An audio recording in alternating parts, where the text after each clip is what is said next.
Manchester dwellers, I'm delighted to announce the following sellout shows in Glasgow and London. We're bringing our show, How to Plan the Perfect Murder and Then Totally Balls It Up, to Manchester. Mad for it, kid, mad for it. Starring Adam from UK True Crime, Paul from True Crime Enthusiast and myself. We shall be appearing at Retro Bar on Sackville Street in Manchester on Tuesday the 4th of October. And as a thank you to NHS and frontline workers, you can get £3 off per ticket using the special promo code. There's a link in the show notes.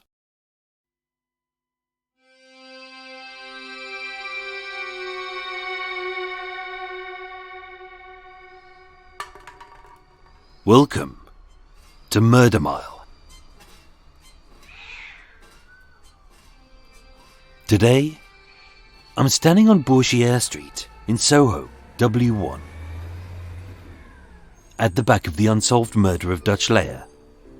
A few doors down from the beating of baby Richard. A few doors up from the failed poisoning of Henry Hall's family. And one street north of the Stockholm Syndrome of Susan Latany. Coming soon to Murder Mile.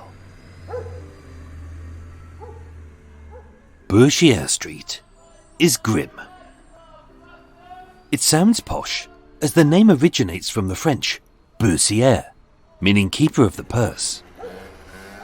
Except the only purses unveiled in this drab little alley are the ones a little scrote has robbed, so he can blow a tenner on enough skag to make a lightweight microbe mildly merry. Or the kind a drunk gent's whittle dribbles down as he struggles to paint his own shadow in wee-wee. Oh yes, this is a real hovel. Being little more than a dark alley, hidden by the backs of brothels. Apparently. In 1945, Bourchier Street was worse than it is today. A 60 to 64-year-old Compton Street had been hit by a 25-kilo bomb, which had reduced it to piles of rubble and burnt-out fascias. With no shops, this was little more than a place to take a sneaky detour, to empty your bladder, or to lay in wait for your next victim. At a little after 11:30 p.m, on Friday the 14th of September 1945, Captain John Ritchie of the Canadian Army was attacked on Bourchier Street by two British soldiers clutching half a brick. But why? This is a case less about the man who died or the men who did it, but how a war had shaped and then broke them. My name is Michael. I am your tour guide, and this is Murder Mile. Episode 183, Captain J A Ritchie and the End of the War.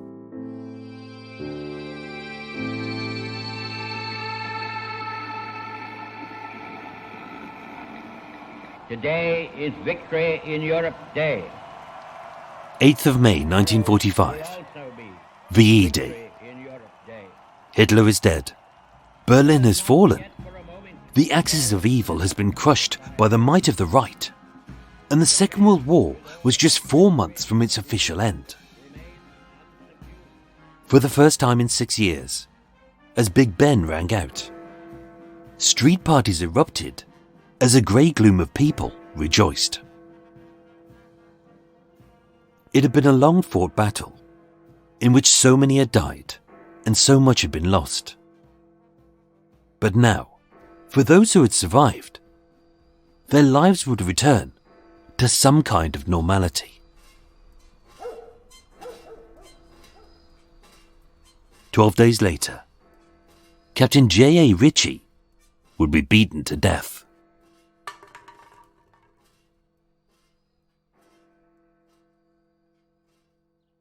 Born on the 3rd of August 1920, Robert Blaine would be a lifelong resident of Southwark, a borough just south of the River Thames. Formerly of Borrett Road in Walworth, few records survive of his early years, except that he was an average working-class man who had little or no contact with his family. On the 29th of September 1939, 3 weeks into the war, the National Registration Act was introduced.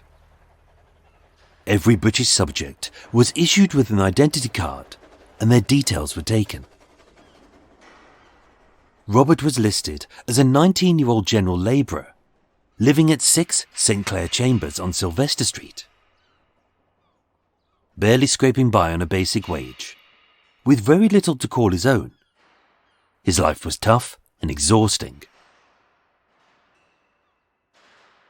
Robert Blaine was an ordinary man, living an unremarkable life. And yet his life was about to become extraordinary, whether he liked it or not.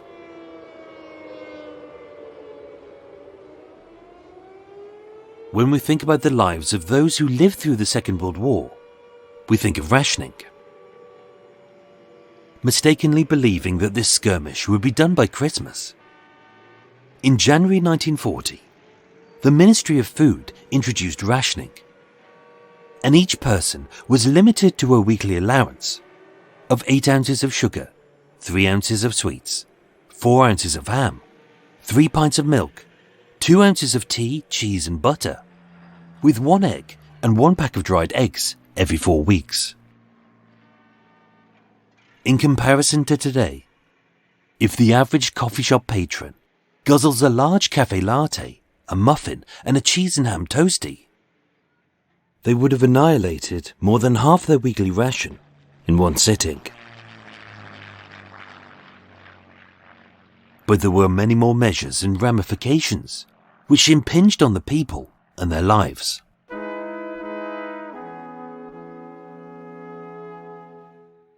Wartime memories are often littered with the rose-tinted recollections of those who cherry-picked the chaos to create a myth of Blitz spirit.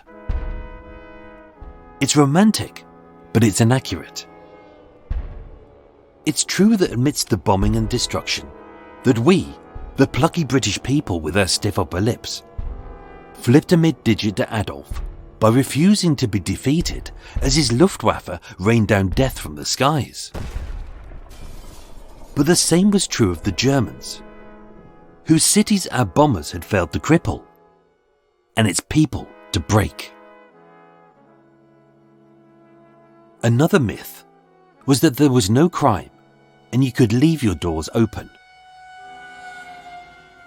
But as we know, with history written by the victors, who believed that they had won the right to edit the bits of their history they didn't like, the good old days are often remembered for what they should have been instead of what they were.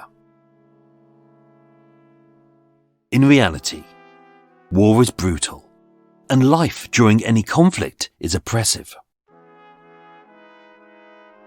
Within the blink of an eye, the world of so many decent people was turned upside down, with everything they had known either changed or gone. For criminals, it was a boom time, which is why many prisons were emptied of anyone with 3 months or less to serve, making space for spies, but mostly for the real criminals, like looters, spivs, and deserters. But even for the average Joe, with good morals, who could still proudly claim, "I never broke the law," low-level criminality was absolved, as the buying of black market goods was the equivalent of a little white lie. On a single day in November 1940, the Old Bailey heard 20 of the 56 cases for looting during the Blitz. Across just 4 months, 4,584 cases were tried of those who had stolen from the bombed-out homes of their neighbours, often stepping over the dead or dying to ransack the remnants of their shattered lives. So rife was the looting that when a building was bombed, the police had to spend more time protecting the property than searching for survivors. as a home could be stripped in just 20 minutes.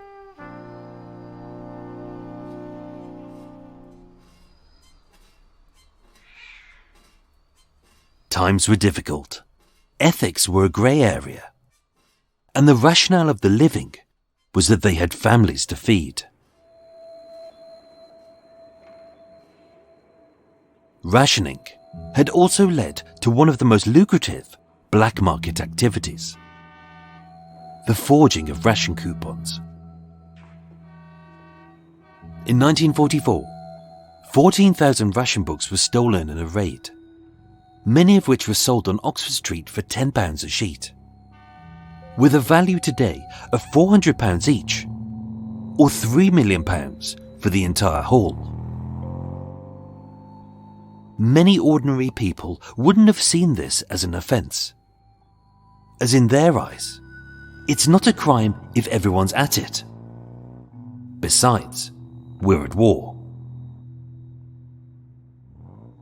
By March 1941, 2,300 people had been prosecuted for fraud and dishonesty. In 1943, 5 million clothing coupons were stolen. And by 1945, there were more than 114,000 prosecutions for black market sales. With the government compensating those who had lost their homes to the tune of £500. Systems were open to abuse, as we have seen during COVID. In one case, Walter Handy of Wandsworth made a successful claim for the bombing of the same house 19 times over 5 months. In the end, he received 3 years free food and accommodation, courtesy of the British government, in Wandsworth Prison. But the prisons weren't only full of pilferers. As in wartime, simply standing up for your rights had become a crime, as it was illegal to go on strike. In 1942, miners at the Kent Colliery went on strike over working conditions. Their leaders were arrested, but unable to imprison the 1,000-strong pit.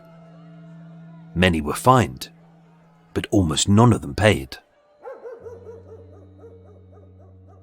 And as for the notion that we knew everyone and all looked out for one another, the facts simply don't back that up. As in so many murders, as with the Blackout Ripper, the neighbours of these lone women who were living in the same building would later comment how strange it was that they hadn't been seen or heard from for days.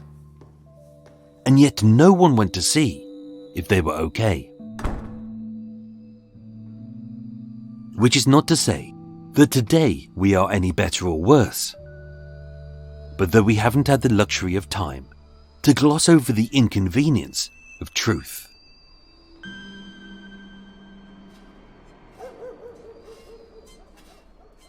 Wartime was difficult, existence was hard, and it forced even ordinary people to do desperate things. That was the world that Robert Blaine was living in, only with one big difference. Being in his early 20s, he'd been conscripted to fight.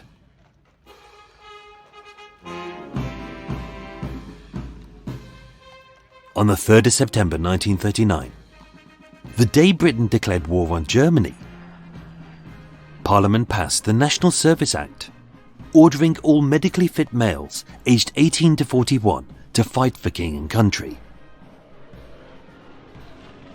One of the 1.5 million men conscripted to fight was 19-year-old South London labourer Robert Blaine. Like anyone else, we don't know his morals, his ethics, his hopes, his dreams, or his politics. But it can't have been easy. Overnight, he was uprooted, his life ripped apart, and given limited training, he was forced to fight, to shoot, and to kill. to murder a mass of strangers in a foreign country for a reason he may not have fully understood, with the knowledge that he may end up dead, disabled, or deranged.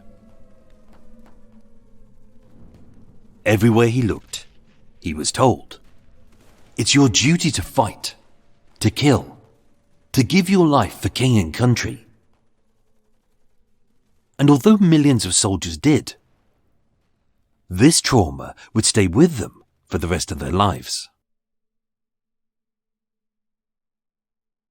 Through the prism of our modern-day lives, you may think he had the right to say no. But he didn't. With prisons cleared for deserters and conscientious objectors, regardless of their political or religious beliefs, they were seen as the true enemy. Many men were shamed into fighting by their loved ones, even though the fifth commandment is "Thou shalt not kill."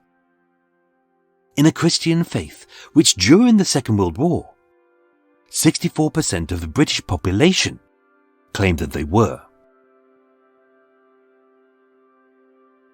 By the war's end, 500 objectors were court-martialed. 17 were sentenced to death, although none were carried out. 150 objectors were imprisoned for life.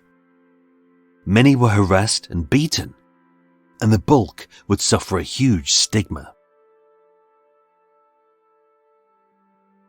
If a serving soldier committed a criminal offence, like theft, assault, or drunkenness, their status as a valued member of society meant that the police and law courts often downgraded or turned a blind eye to their crimes. And yet for the crime of not doing your duty, the sentence could be severe. During World War I, 306 British soldiers were shot for desertion. Not murder, not terrorism, but for refusing to fight. But with this deemed illegal according to the 1929 Geneva Convention, other punishments were enacted. During World War II, if you went absent without leave, you could serve anything from 2 years to life. Pretending to have an illness or injury to avoid service, the crime of malingering was also punishable by 2 years in prison. And for the crime of misconduct towards a superior officer, you could expect up to 10 years in prison. Conscripted in 1939, Private Robert Blaine was an infantryman in the British Army. As a labourer who had harboured no dreams of an army life, he had endured the harsh regime of the military for 6 years. That's 6 years of chowing down on substandard rations, marching like drones at the crack of dawn, being barked at by bullies who were too shy to fight, and routinely punished for minor misdemeanours, like not bullying his boots to a mirror shine, or daring to speak his own mind in the earshot of a sergeant. With very little freedom, and no idea when this legally enforced torture would end, we know that Robert Blaine sometimes adopted the alias of Reginald Douglas Johnson, and often he deserted his post.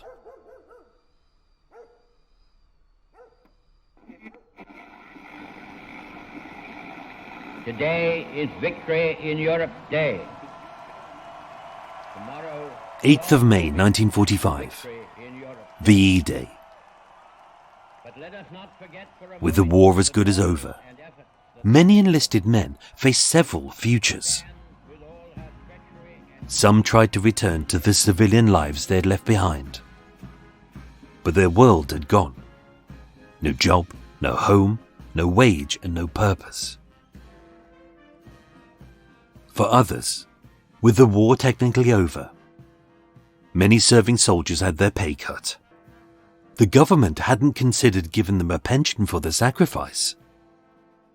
And for many, as new regimes popped up, as old enemies died, their conscription had only just begun. Rationing remained for another decade, with bread added to the list of ration basics in 1946. And as a new crime wave swept across Britain, unemployment rose, goods were slim, and to make a few quid, many soldiers sold off their guns, which flooded the streets. During the post-war years, it was said it was safer to fight overseas for your country than to live at home on the streets of our cities.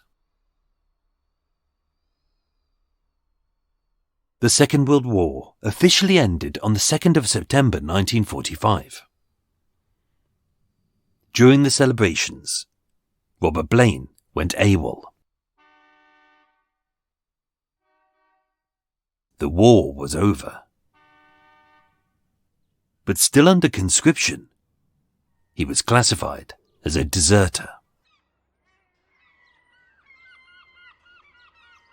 As a born and bred Londoner, now 25, Robert Blaine had returned to the one place he knew, London. He had left behind a pristine city, and what he had returned to was a smouldering ruin of black smoke, bomb craters, and chaos. Everything he knew or owned was gone. His home, his job, and his belongings. And worse still, having left the battlefields behind, the city was now a sea of death and destruction. In the year prior to his conscription, the annual homicide rate in England and Wales was roughly 400 people a year. 1 year later, as bombers obliterated the city, that rose to 400 people per day. Mortuaries were overwhelmed, bodies lay unburied, the dismembered limbs of loved ones littered the rubble-strewn streets. Morgue vans became as familiar as the ice cream trucks once were, and the city's swimming pools were drained to keep the dead bodies cool until their remains could be claimed. A new epidemic was ravaging the streets, and its name was death.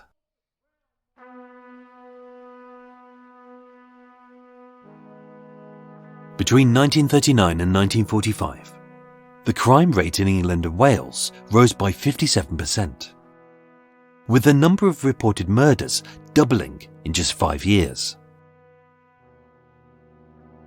With a decimated police force, many cases went unsolved, as it was almost impossible to prove or disprove a person's disappearance during wartime and the Blitz. Rape was up, robbery was up, manslaughter was up, and with many citizens and servicemen seeing a black person for the very first time, London experienced race riots and even lynchings in the West End. And yet, more than 80 years after the event, there was one other conspicuously silent massacre which is rarely spoken about by those who lived through these darkest of days.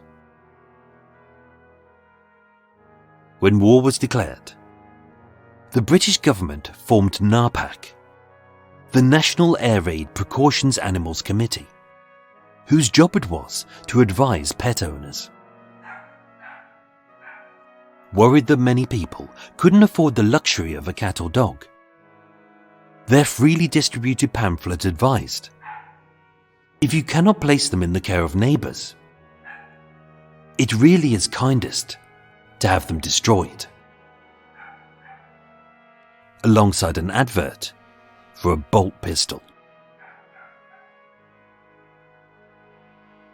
Appealing for calm over this unnecessary hysteria, veterinarian groups like the PDSA and the RSPCA were against such drastic instructions. But with their hospitals swamped by worried owners, more than 750,000 pets were legally destroyed, many in the first few weeks of the war. It is still unclear how many family pets were murdered during the panic, as many were drowned, shot, or strangled.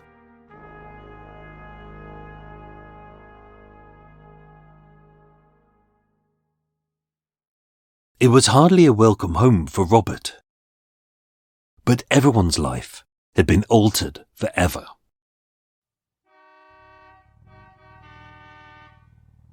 With nothing but the uniform on his back and a few shillings in his pocket, he couldn't just restart his life. As without discharge papers, he couldn't get work. Without a national ID card, he couldn't get a ration book. Without a furlough pass, he risked being arrested for simply walking the streets. All of which left him with just one option: to commit crime. During his desertion, Robert met up with 19-year-old Charles Connolly, also known as Jock, a stockily built Glaswegian who'd been arrested as a stowaway on board the HMS Europa. Fleeing from the military police in Plymouth, he had broken free of his handcuffs, resulting in a wound to his right hand. Both men were hungry, broke, on the run, and their only crime was wanting their old lives back.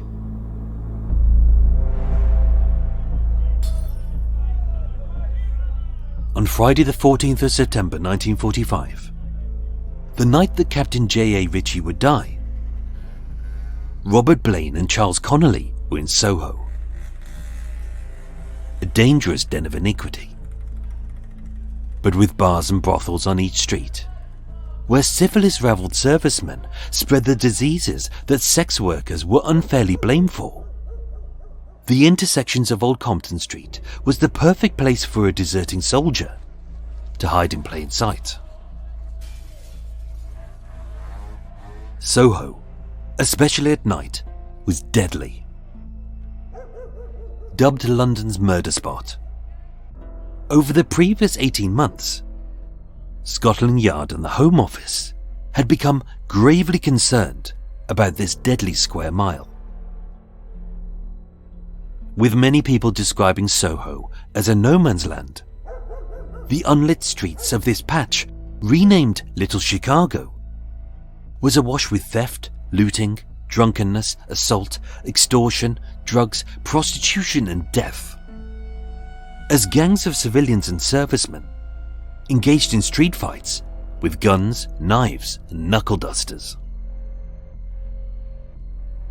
Prior to this little-known murder, which barely bothered many journalists Inc., Superintendent Parker and Divisional Detective Inspector Stevens of West End Central informed the military authorities that they were busy enough with civilian crime without needing to deal with these military hooligans.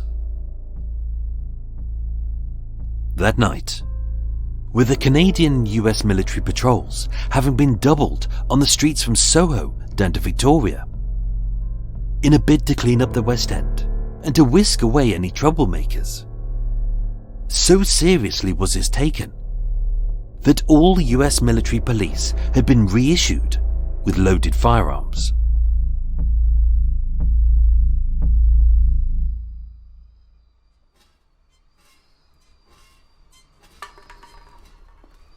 At roughly 11:30 p.m, Captain John Alexander Ritchie, a 41-year-old Canadian officer, was taking a shortcut from Dean Street to Wardour Street, through the bombed-out remains of Bourchier Street.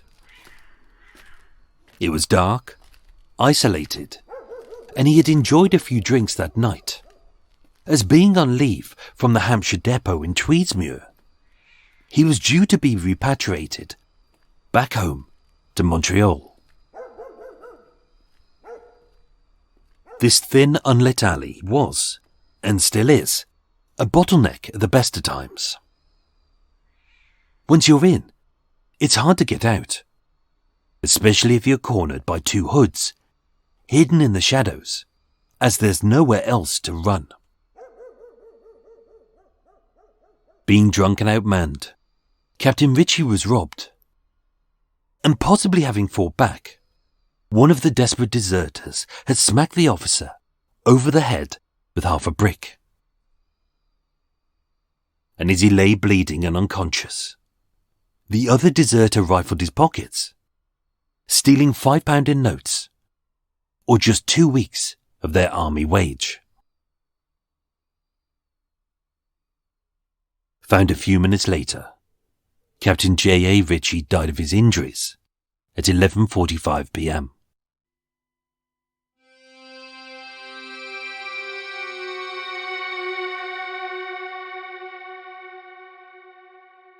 Pursued by 2 constables, Charles Connolly escaped and was never found. Seen hiding in a doorway, Robert Blaine, who was thin, hungry, and had clearly been sleeping rough for weeks, was arrested, and the half a brick was found inside of his jacket and taken into evidence. When questioned, he stated, "I didn't do it. He hit him while I was holding him," admitting to the robbery but blaming Connolly for the killing. Tried at the Old Bailey on the 16th of November 1945, the prosecution would allege that although it could not be proven whether he had struck the fatal blow which killed Captain Ritchie, there was clear evidence that he had taken part in the assault. Summing up, the judge would state, "Where 2 persons are engaged in a robbery with violence and the victim dies, they are both guilty of the murder. It is quite immaterial which one of them gave the fatal blow." Being sentenced to death, and with his appeal dismissed, Private Robert Blaine was executed on the 29th of December 1945 by hangman Albert Pierpoint. For many, the end of the war didn't mark a return to normality, as their lives and their trauma would last a lifetime. As the victors, it's easy to romanticize the conflict and to cherry-pick the facts. But what that does is to erase and devalue the hardship and the struggle that the average person endured. War was hard. Life was hard. And many people made sacrifices, both physically and morally, to survive. To forget the real truth is a disservice to those who gave up their life and sanity to protect us. As during these desperate times, even good people were driven to kill for just a few pounds.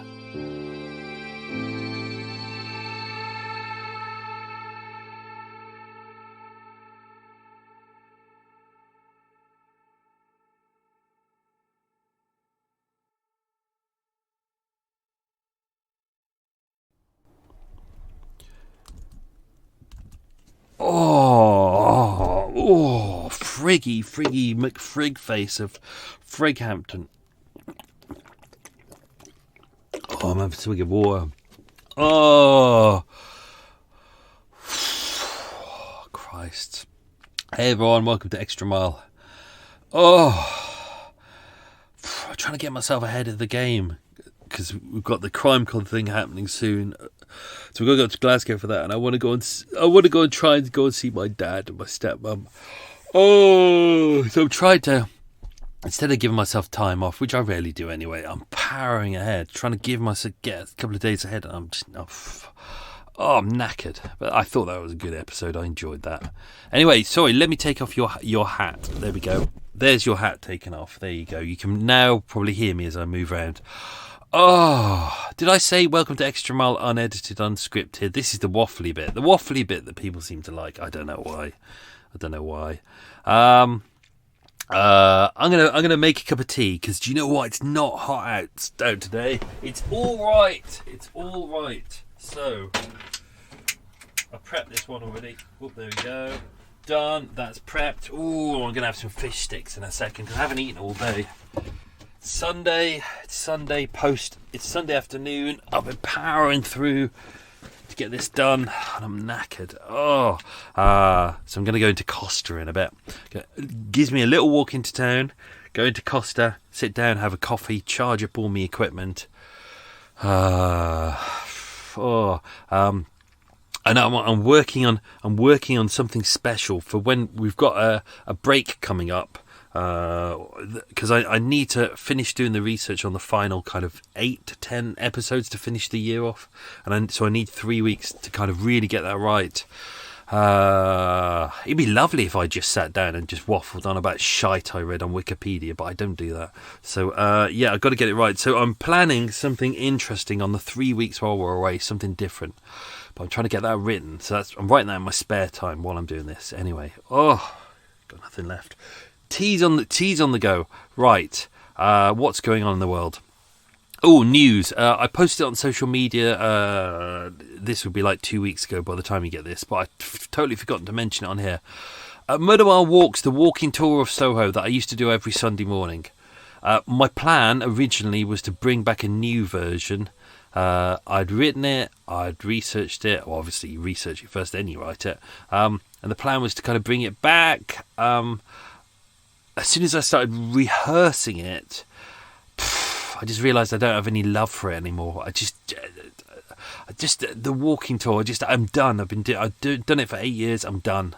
So it's finished. Unfortunately, it's over. It won't be coming back. So just to say, if you have a ticket that hasn't been used or a voucher, get in touch with me. Email me. I will refund you. That's not a problem at all. Sorry about that. I know. For some people, I had said that I was going to transfer their ticket to the new tour, but unfortunately that's not going to happen now. Or we can do what I did with the other one. We raised around £200 last time, so some tickets that weren't used, some people said, I'd said, if you want, I can convert that ticket, because obviously the money's already in my account. I can convert that into a donation to go to St Mungo's. So last Christmas we gave £200 to St Mungo's, which was great. So if you want a refund, message me. I can give you a refund. That's not a problem. If you want it to go to St Mungo's, that's good as well. Message me. Just say, can my ticket to go to St Mungo's? I'll do that, and I'll let everyone know how much money we raised, which is good. You provide bedding and food and services for homeless people of Soho and surrounding areas, which is great. Or some people have just said, forget it, I don't care.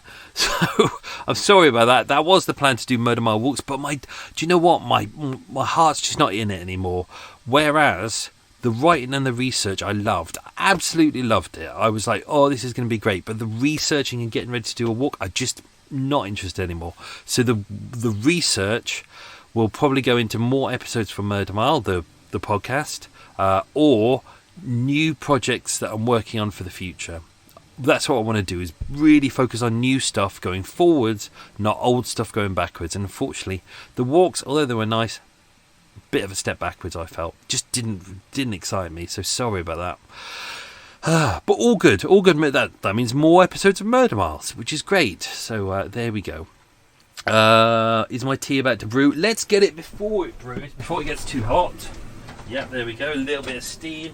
A midge was trying to jump into my face. Little bastard.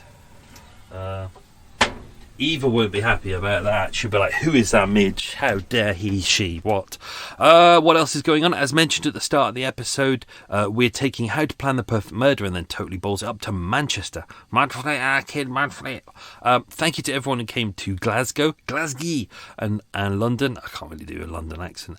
Everyone was really lovely and it was great fun and we had fun. And do you know what? It's lovely to meet you. So with the Manchester one, what I'm getting the lads to do, Adam and Paul and myself, we're going to make the meet up a little bit longer. Instead of half an hour, you can turn up an hour early.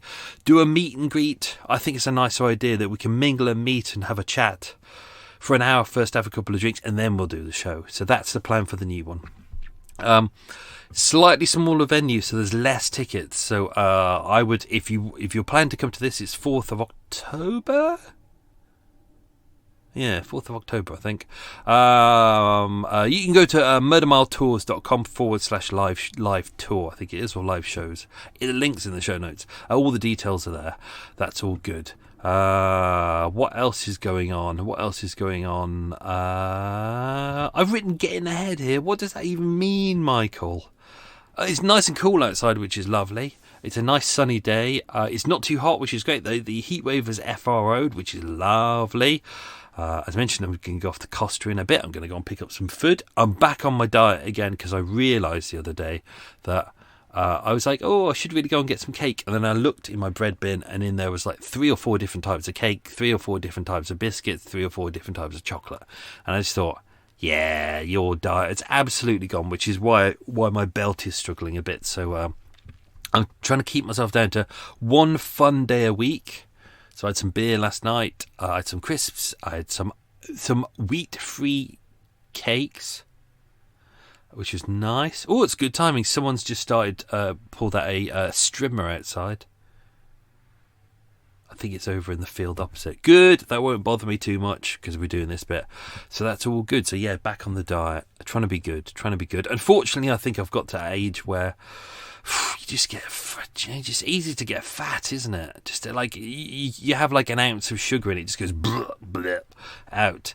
What else is going on? I'm going to move the boat early in the morning. I've started moving the boat at like 5 in the morning now, which I love, especially where I am, because there's a couple of locks around here where all the people come out and they all look at the boats going past, and it's fascinating. There's a lock just down from here. It's near a park, and all the people come out with their families and their kids, and all sit there, and they sit on the lock itself, and you're trying to get your boat through, and then you have to say to them, "Sorry, can you move off the lock because I need to open the gates?" And they're like, "What? What do you mean, what? What? I'm not moving. Oh, we're on a picnic." And it's like, such morons. You just say, this is a working lock. We're trying to get boats through, and you can't because you and your brood won't FRO. Oh, so that's why I move in the morning, because no one's there. And it's really peaceful, and you can have a cup of tea, and yeah, lovely. Oh, life is good. New Patreon supporter. I just want to say thank you to Karen Mempis. I hope I pronounced that right. Mempis, yes. Thank you, Karen, for becoming a Patreon supporter. That's very kind of you. I think I'm doing it tonight. There's some goodies in the post that I'm doing for you tonight. I haven't actually checked that you've put your address on there. Maybe you have, maybe you haven't. And I'll send you some goodies as a thank you. But there's loads of goodies online, loads of photos. Crime scene photos that no one will ever see anywhere else because I don't share them anywhere else. If you're a patron supporter, I like to kind of ensure that this is kind of your stuff, and not with the videos, unfortunately, because YouTube are arseholes with their kind of restriction rights. Really annoying. I'd love to have a private page where I could just have videos for Patreon subscribers, but I can't, unfortunately. So that's that. Let me go and grab that tea, and then we'll get into some questions. Lots of noise outside. Oh, look, 2 ducks. I seem to be in an area where there's no ducks. I don't understand why. I've had weeks and weeks of being in areas where there's ducks and a swan and I was watching not a roe deer, what are they called, the little ones, muntjac.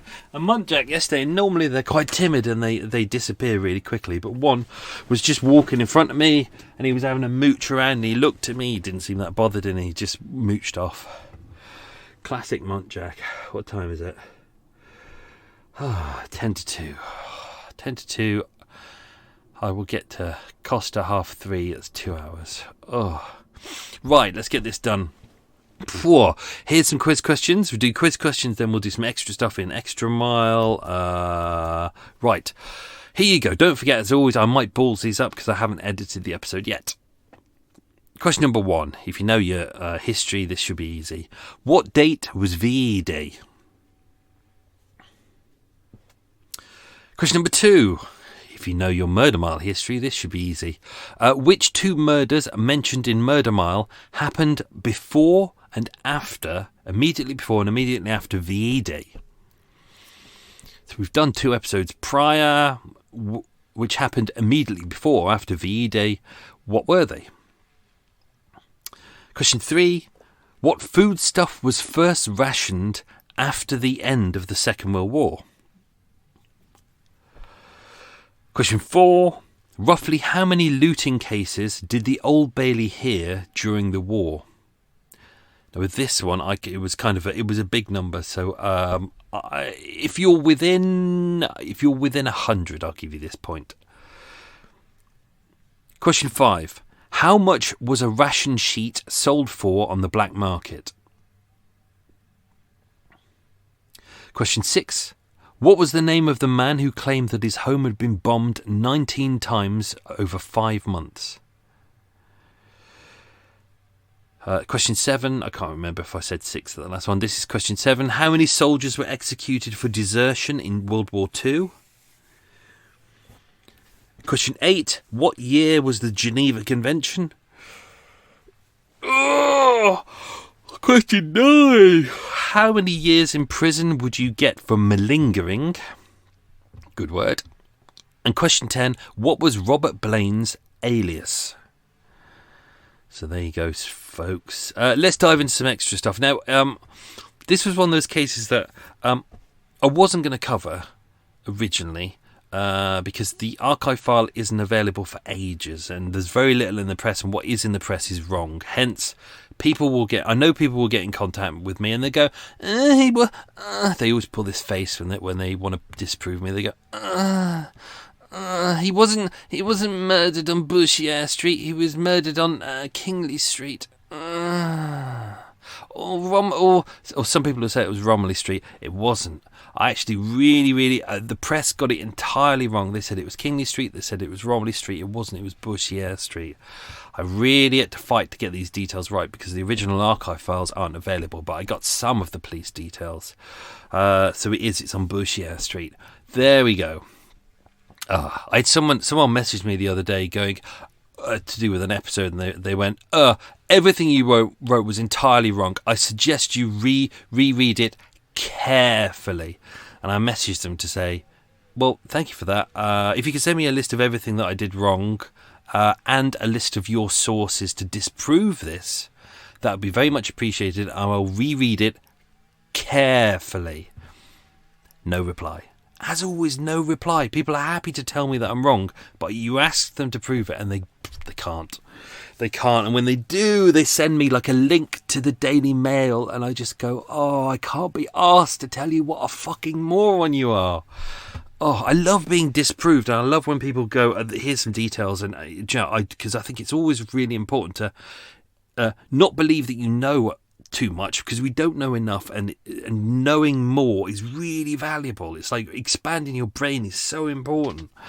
But some people just they want to believe they're right and they don't want to know anything different, and it's just like, for fuck's sake.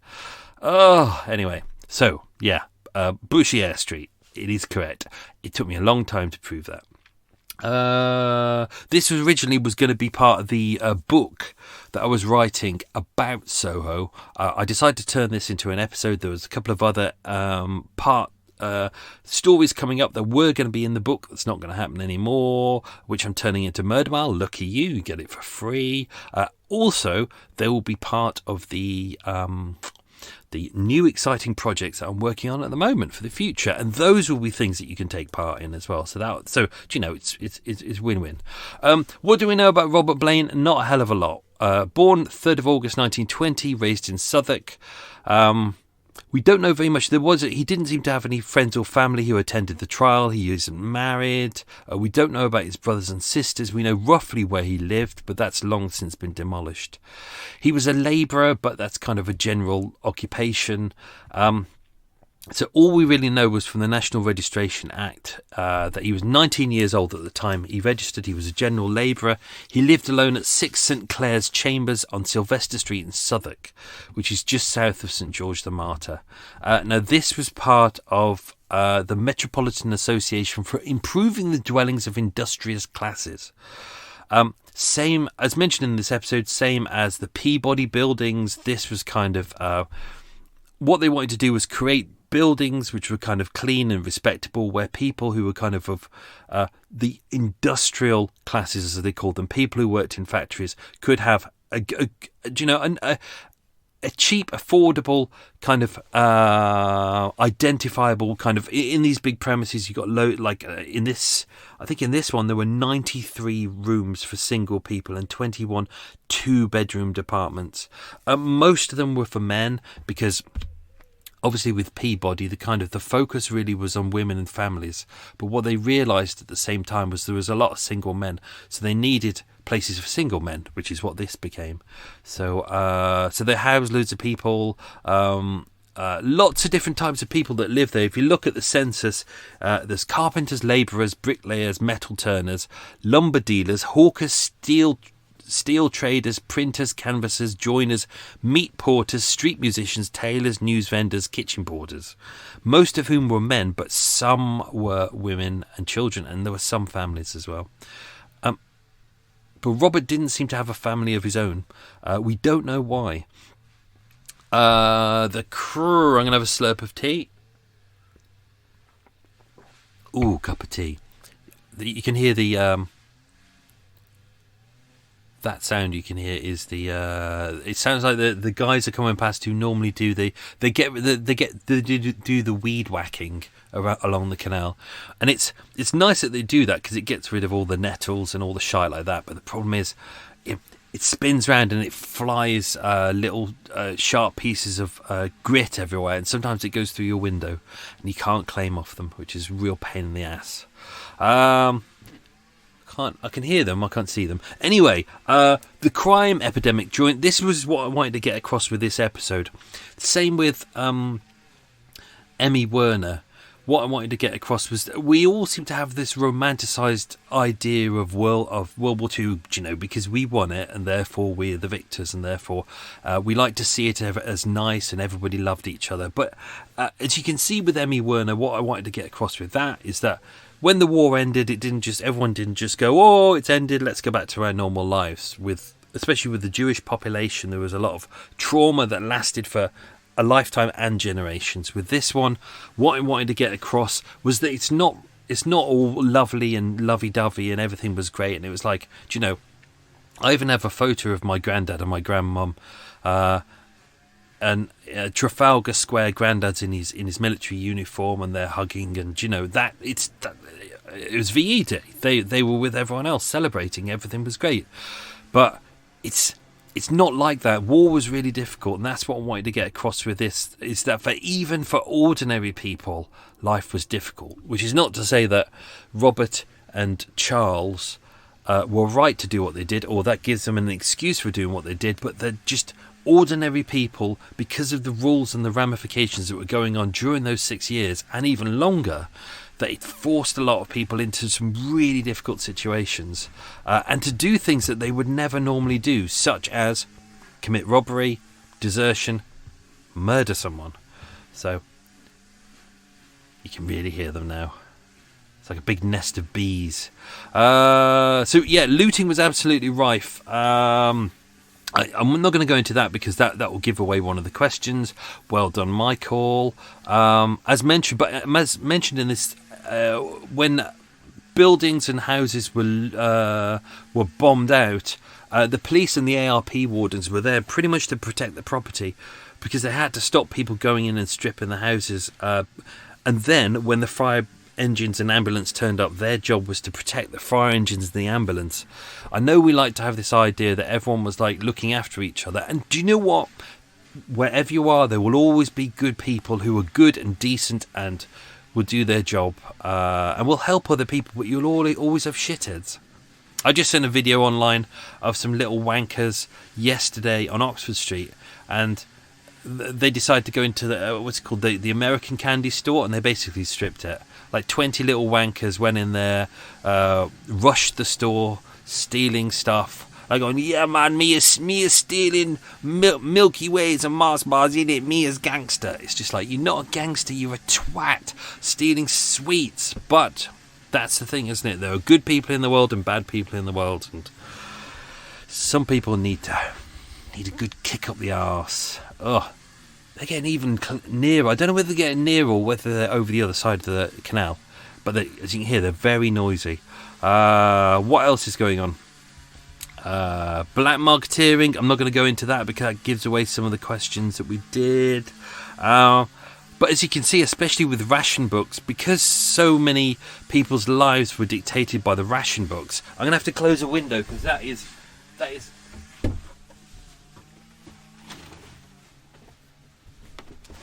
Oh, it's getting nearer and nearer, and it's getting. I'm glad it's happening now during this and not when I'm recording the main bit, because that's really annoying. What was I saying? Can't remember what I was saying. I've lost the plot now. Lots of prosecutions. Like this is the thing that I always find fascinating when people go, "Oh, during the war there was no crime," and it's like, have you looked at the stats? Have you bothered to look at the figures?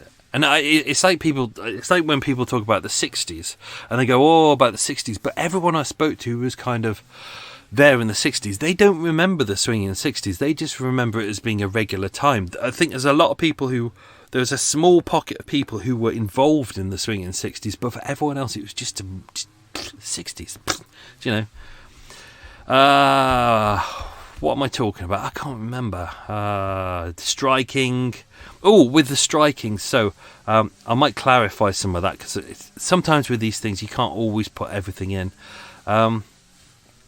Workers' rights were made illegal effectively. Striking was made illegal. It became illegal under defence regulations in order to ensure that the wartime industrial output was maintained at a maximum. Inevitably, this became problematic. In 1942, the miners' strike at the Kent Colliery led to the imprisonment of the miners' leaders, and they threatened the imprisonment of 1,000-man workforce if they didn't pay their fines. Obviously, the government really couldn't do much of this because you've got 1,000 men who are coal miners, and you really badly need them. What are you going to do? You're going to find them, you're going to send them all to prison, of which you don't have space, or you're going to say, well, what you're doing is bad and we will fine you, but we know you can't afford it, so we might let you off. They kind of shot themselves in the foot on this one, the government. Compensation, as mentioned, same as with COVID, there was a scheme going on to kind of help people. Oh, looks like they've gone. It looks like they're on the other side of the canal, which is weird because the other side of the canal is wooded, and I don't know why they were there. The strimmer guys. Anyway, what was I about to do? Oh yeah, conmen. During the Blitz, one standard ruse for thieves was to kit themselves out with an ARP, which is an air raid precautions, warden's helmet and armband, and then smash their way into shops when no one was looking. This was kind of the era. The ARP warden was kind of really important and was respected, and people kind of listened to what they said because they had the authority to do so. And quite often, people would just make a little air raid warden's helmet and armband, load up their car with shit, and drive off. But as mentioned in this episode, it's not. Yes, there were gangs who were kind of targeting London, but it's about ordinary people as well. It's fascinating when you look at people's lives in that era, and you can see, like, especially with ordinary women as well, there were lots of women who did turn to prostitution, and it's a grey area. It really is, the term prostitution, because many women weren't sex workers, they were escorts, and escorts or call girls are kind of very different in their own different way, but it's still regarded as prostitution. It's like I was reading up something yesterday about brothels, as you do, and it was said that, like, I've read so many cases of people being charged with running a brothel, but that doesn't necessarily mean that you're running a brothel. Like, if you're a policeman in say the 1940s could accuse you of being a prostitute if you were a woman and you were alone and you were seen in the same place 3 times by him. He could accuse you of prostitution without evidence. And therefore, you would have a criminal record for prostitution, even though you hadn't engaged with another man or solicited for money.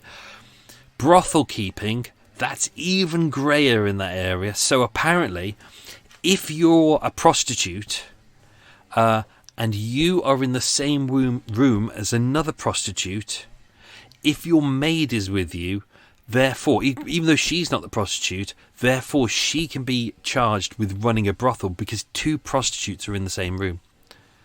Baffling, isn't it? So even though it's this wonderful book I'm reading, I can't remember which. Thank you to whichever listener recommended it. It was the book on the Soho prostitutes, which I'm really enjoying at the moment. I've all powered through half of it already. By the time you listen to this, I would have done the whole lot. And I really enjoyed it, really enjoying it. But there's loads of little details that it's nicely written, but there's loads of details that she's deliberately not said where she is, and there's places that I'm kind of having to work out where they are. I think she's either on Peter Street or she's on Tilbury Court, but I'm not too sure. I'm still learning. But yeah, there's loads of details that I never knew, so it's really fascinating. One other detail that obviously went into this case was the British Pet Massacre. The bits of details are online, so you can have a look at that. People are starting to talk about it a little bit more now, as they should. But as mentioned, when war came out and they'd already started by this point to say, we're going to need to ration food. Owners would have to make a decision about whether they split their rations with their pets, because obviously the government wouldn't be rationing food for pets. They wouldn't say, like, you have so much money for pets. If you have a pet and you've got some bacon and you've got some bits and pieces and things like that, that's what your pet eats, not... they don't ration out the dog food and say, let's make sure there's enough food for pets. Therefore, there was kind of a real worry that a lot of pets and animals will be left to starve. So NARPAC, as they were called, published a pamphlet titled Advice to Animal Owners. It suggested moving their pets from the big cities into the countryside, which obviously they did with a lot of their children. It concluded, if you cannot place them in the care of neighbours, it really is kindest to have them destroyed. The problem was, as always, with the government, you know, like when the truck drivers went on strike and the petrol tanker drivers went on strike, and the government was like, "There's no need to panic, everyone. No need to panic," and everyone panics, and then you always get some shitbag MP, which doesn't really narrow it down, saying, "Oh yeah, start stockpiling fuel with jerry cans." You always get one prick that says that, and the press pick up on it, and there's always a panic, and then we get a run of petrol, and we run out because people have panicked. Well, this was exactly the thing. The government, in their wisdom, issued a pamphlet. The pamphlet said, maybe you should destroy killing your pets. And everyone was like, you're right, we should kill our pets.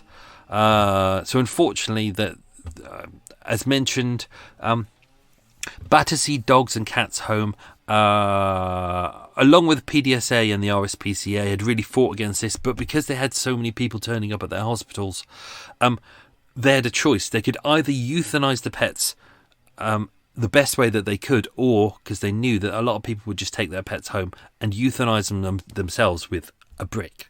So they felt it was best to do it the most humane way that they knew, which was, their way. I think they used a gas box, I believe, thinking back to the Reg Christie episodes. Battersea Cats and Dogs Home had managed to feed and care for 145,000 dogs during the course of the war, and provided a field in Ilford as a pet cemetery, where it is estimated there's more than 500,000 animals buried, many of them from the first week of the war.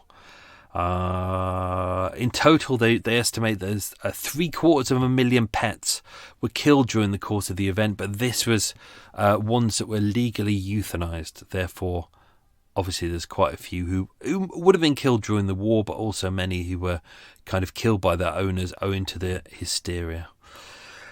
What else is going on? I think that's it. I think that's all I have to say about that. I sound like Forrest Gump now. Oh no, there's I was going to do a whole bit in this episode about all the other attacks that were going on around that time. Around the time that they were doing a search for Charles Connolly, 3 soldiers were involved in an armed hold-up in Green Park, so just round the corner. One wearing a sergeant's chevrons, who shoved a pistol in the ribs of Archibald Hurlsman, who was on D-Mob at the time, and forced him into an air raid shelter. 2 other soldiers, both wearing US Army uniforms, robbed the man of his paybook, wristwatch, cigarette case, fountain pen and cash, and then all three vanished. Let's not forget that around this point as well, we have the case of William Raven, who we discussed much earlier on, which was the two Canadian soldiers who were deserters.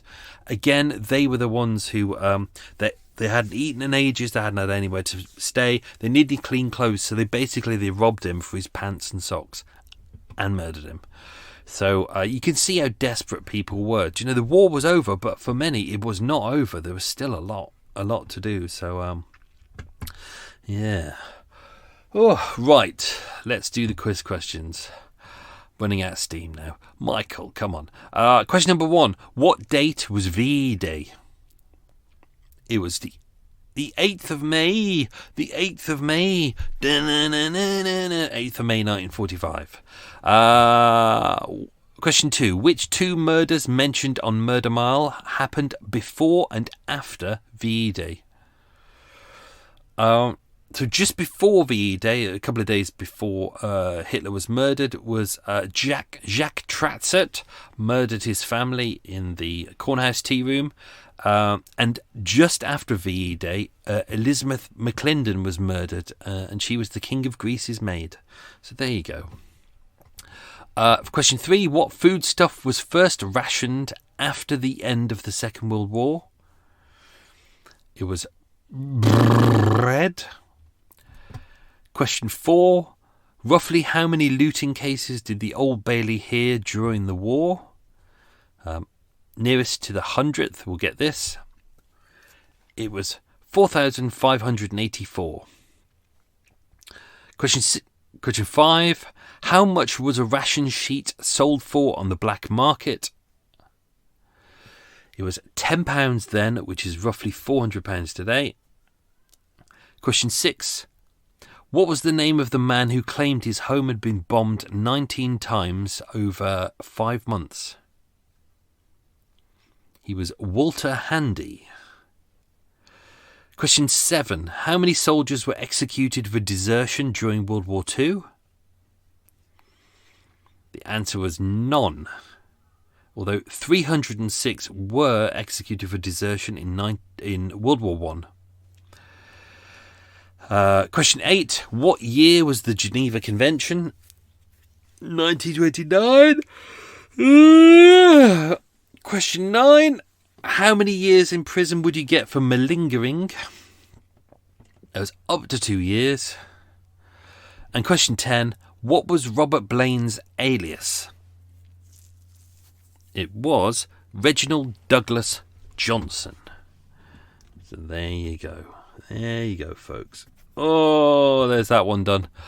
So, next week, another single parter next week. I think it's a single, then a double, and then we go on the little break, which I've got to prepare for. So, that's me done. Thanks for listening to and supporting the podcast.